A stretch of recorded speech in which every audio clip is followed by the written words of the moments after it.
बच्चों पिछली क्लास में हम डिस्ट्रीब्यूटिव प्रोनाउन के बारे में और डिस्ट्रीब्यूटिव एडजेक्टिव के बारे में पढ़े थे। आज हम पढ़ेंगे रेसिप्रोकल प्रोनाउंस मतलब पारस्परिक संबंधवाचक सर्वनाम के बारे में। इसके पहले हम लोग एक बार रिफ्लेक्सिव पढ़े थे बच्चों, वो भी आर से स्टार्ट था। तो रिफ्लेक्सिव क्या था? निजवाचक सर्वनाम था। जितने भी पर्सनल प्रोनाउंस रहते हैं उसमें जब सेल्फ वर्ड का यूज कर देते हैं तो वो रिफ्लेक्सिव प्रोनाउन बन जाता था। आज हम पढ़ेंगे रेसिप्रोकल प्रोनाउन मतलब पारस्परिक संबंध।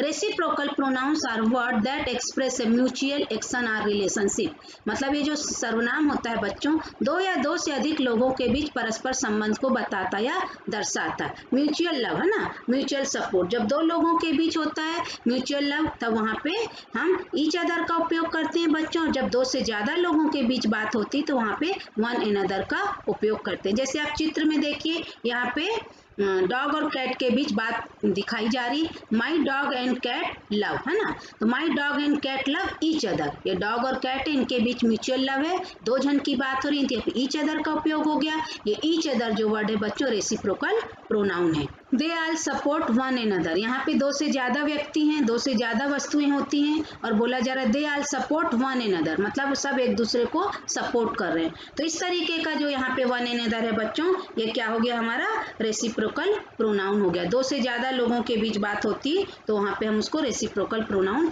बोलते हैं। We use reciprocal pronouns when each of two or more subject is acting in the same way towards the other. Same way मतलब जो फर्स्ट बॉडी जो एक्शन कर रहा है वही एक्शन सेकेंड बॉडी या थर्ड बॉडी करती बच्चों, तो वहाँ पे पारस्परिक संबंधवाचक सर्वनाम होता है। They are only two reciprocal pronouns and they are both two words each other और सेकेंड वन एनदर। जैसे एग्जाम्पल दे रहे हैं, Mary and John gave each other gold rings on their wedding day, है ना। मैरी और John जो थे दोनों ने एक दूसरे को गोल्ड रिंग्स दी थी जब उनके वेडिंग डे पर। तो यहाँ पे मैरी ने जॉन को वेडिंग रिंग दी और जॉन ने मैरी को, दोनों सेम एक्शन परफॉर्म कर रहे हैं। Ram and Meena were talking to each other in the hallway. We give each other gift during the holidays, है ना। वी गिव गिफ्ट, अब यहाँ पे ईच अदर दो की बात हो रही, ईच अदर एक दूसरे को हमने क्या किया था, गिफ्ट दिए थे। The students congratulated one another after giving practice speeches. तो बहुत सारे लोगों की बात होगी तो वहाँ पे वन एनदर की बात होगी। जैसे हम अपने लंच या डिनर पे अपने फैमिली मेंबर्स के साथ बैठते हैं, दो या दो से अधिक फैमिली मेंबर्स होते हैं तो वहाँ पे वन एनदर का उपयोग होता है। लेकिन दो बहनें या दो भाई, दो फ्रेंड आपस में बात करेंगे या पेरेंट्स आपस में बात करेंगे तो वहाँ पे ईच अदर का प्रयोग होगा। The kids spend the afternoon kicking the ball to one another. इस तरीके से ईच अदर और वन एनदर बच्चों रेसिप्रोकल प्रोनाउन होता है। जैसे इस चित्र में देखिए, यहाँ पे दो से ज्यादा बच्चे हैं। The boys are fighting one another, इसीलिए यहाँ पे हम वन एनदर का उपयोग करेंगे क्योंकि जो बॉयज हैं दो से ज्यादा हैं, फाइटिंग कर रहे हैं। यहाँ पे दो गर्ल हैं, Tina and Mary are talking to each other. जब दो की बात होती तो वहाँ पे ईच अदर का उपयोग होता है। Each other one to other one mutually when the action develops between two or more than two persons, तो वहाँ पे each other का प्रयोग होता है। one another some to others when the action develops between more than two persons।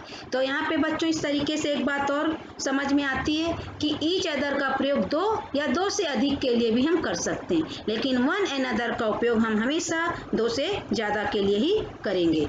जब दो से ज्यादा लोगों की बात होगी तो वहाँ पे one another रेसिप्रोकल प्रोनाउन का उपयोग होगा। जैसे each other, Tom and Sarah work with each other, two people हैं तो ईच अदर, है ना। जब ग्रुप की बात होगी थ्री आर मोर पीपुल, है ना, तीन से ज्यादा लोग, दो से ज्यादा लोग होंगे। Work in a group, help one another. When my family had dinner we told one another about our jobs. जब हमारे फैमिली मेंबर्स के साथ हम डिनर पे बैठते हैं तो हम एक दूसरे से हमने काम की बातें करते हैं। दो से ज्यादा लोग हो गए तो वहाँ पे वन अनदर का उपयोग होता है।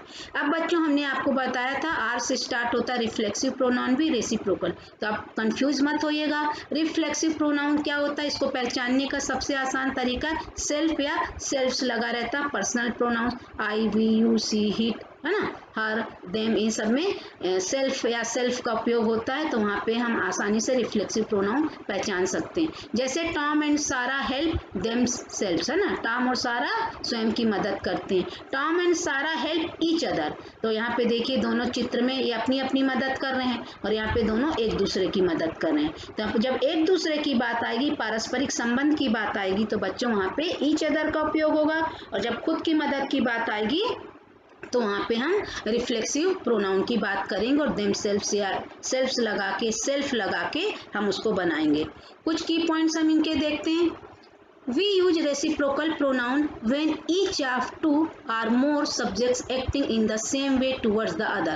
अर्थात हम रेसिप्रोकल प्रोनाउन का उपयोग कहाँ करते हैं? जब दो या दो से अधिक लोग सेम एक्शन एक दूसरे की तरफ करते हैं। अर्थात पहला व्यक्ति जो एक्शन दूसरे के प्रति शो करता है, दूसरा भी वही एक्शन पहले के प्रति शो करता है। जैसे Meera is giving gift to Sheela and Sheela is giving gift to Meera.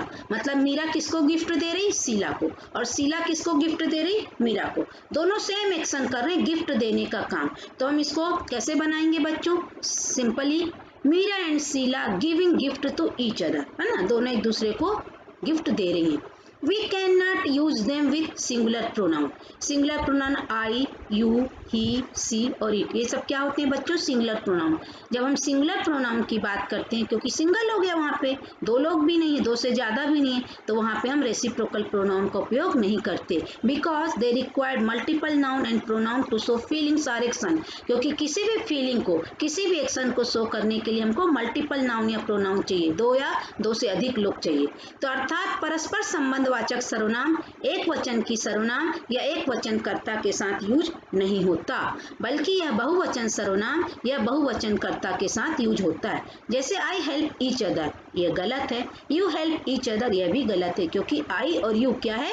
Singular जो प्रोनाउन है, आई और यू, इसलिए यह गलत होगा। He, she, it help each other, जैसे he help each other, she help each other, it help each other, यह भी गलत हो जाएगा, क्योंकि यह भी सिंगुलर प्रोनाउन है। थर्ड रूल इसका, each other and one another are not used as a subject। अर्थात each other and one another का प्रयोग सब्जेक्ट के रूप में नहीं होता। हम मतलब इसको सेंटेंस के स्टार्टिंग में यूज नहीं कर सकते। each other are ready to come here, यह गलत है। one another are ready to come here, यह भी गलत है। हम इसको कैसे लिखेंगे? they are ready to come here, यहाँ पे हमको they का इस्तेमाल करना पड़ेगा। चौथा की पॉइंट क्या है? each other and one another are used as a object of verb or preposition। मतलब ये वर्ब के ऑब्जेक्ट के रूप में या प्रीपोजिशन के ऑब्जेक्ट के रूप में काम करते हैं। इनके एग्जाम्पल देखते हैं। You and she love each other, ये देखिए तुम और वह एक दूसरे से प्यार करते हैं। तो यहाँ पे लव वर्ड क्या है बच्चों? वर्ब है। तो यह वर्ब के लिए ऑब्जेक्ट का काम कर रहा है ईच अदर। इसी तरीके से प्रीपोजिशन का भी देख लेते हैं। All the members of the family quarrelled with one another. With word है जो बच्चों प्रीपोजिशन है और इस प्रीपोजिशन का ऑब्जेक्ट है वन एनदर। इस तरीके से ये जो है ऑब्जेक्ट, वर्ब के ऑब्जेक्ट और प्रीपोजिशन के ऑब्जेक्ट के लिए भी रेसिप्रोकल प्रोनाउंस यूज होते हैं। पांचवा रूल है we can also use reciprocal pronoun with their possessive form by adding apostrophe S at the end of the them. मतलब हम पॉजेसिव फॉर्म में भी एपिस्ट्रॉफ एस लगाकर इनका रेसिप्रोकल प्रोनाउंस का यूज कर सकते हैं। जैसे both Priya and Tia take each others company very much. जो प्रिया और टिया हैं एक दूसरे की कंपनी को बहुत पसंद करती हैं। तो यहाँ पे ईच अदर देखो बच्चों संबंध बता रहा ईच अदर्स ना, तो एपिस्ट्रॉफ एस लगा के भी हम यहाँ पे रेसिप्रोकल प्रोनाउन का यूज कर रहे हैं। अगला है the family members should work for one another's wellbeing. अब यहाँ पे दो लोग से ज्यादा बात हो रही, इसलिए हम यहाँ पे वन अनदर का उपयोग करेंगे। तो जो फैमिली मेंबर्स हैं एक दूसरे की अच्छाई के लिए काम करते हैं। तो इस तरीके से इनका पॉजेसिव फॉर्म है। The biggest change in democratic country is that the MPs in parliament take each others chair after 5 years। यहाँ पे भी ईच अदर्स एपिस्ट्रॉफ एस लगा के बच्चों यह रेसिप्रोकल प्रोनाउन पॉजेसिव फॉर्म में यूज होता है। इस तरीके से बच्चों ये हमारा रेसिप्रोकल प्रोनाउन था। इसको हम पारस्परिक संबंधवाचक सर्वनाम कहते हैं, है ना। पारस्परिक संबंध बताता है दो या दो से अधिक व्यक्तियों के बीच में। इस तरह बच्चों हमारा रेसिप्रोकल प्रोनाउन का चैप्टर यहीं समाप्त होता है। अगली क्लास में हम रिलेटिव प्रोनाउन के बारे में पढ़ेंगे जो संबंधवाचक सर्वनाम कहलाता है। उम्मीद है बच्चों आपको आज का कंटेंट अच्छा लगा होगा। मेरे चैनल को लाइक शेयर एंड सब्सक्राइब करिए और बेल आइकन को प्रेस करना मत भूलिएगा ताकि मेरे वीडियो के नोटिफिकेशंस आपको तुरंत मिले। मिलते हैं अगली क्लास में, तब तक के लिए बाय बाय।